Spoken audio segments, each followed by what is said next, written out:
Well, as you say, the elections have been contested. The results were very clear. There was a landslide victory by Edmundo Gonzalez. And we can say this because we have the proof of every voting center. Maduro claimed a result that he has not been able to show any element of proof.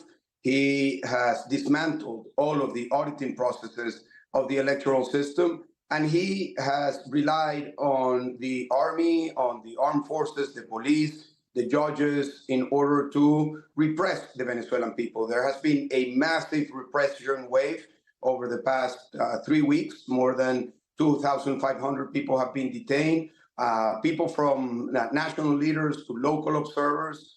There's been dozens of people murdered, and Maduro has shut down the communications of the country. So it's very clear to the Venezuelan people and to the world that Maduro lost the election, and he's trying to impose a fraudulent result by force.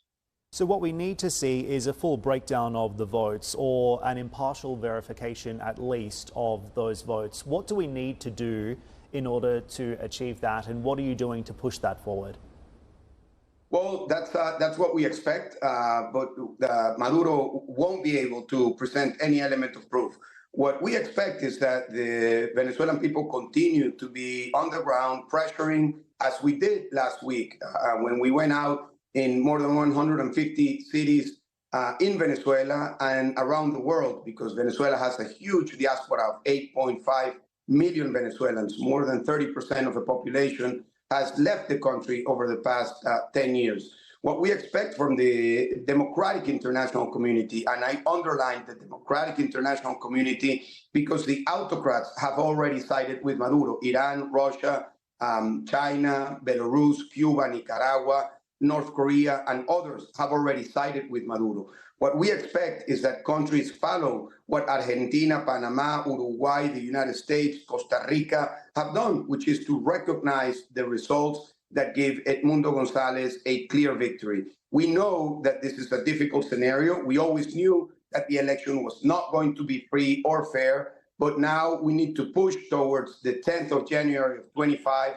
That is the date of the inauguration, to have Edmundo Gonzalez sworn in as president. It won't be an easy path forward, but we need all the support from the democratic institutions worldwide, from the public opinion worldwide, and the Venezuelan people will continue to be mobilized internally and outside Venezuela.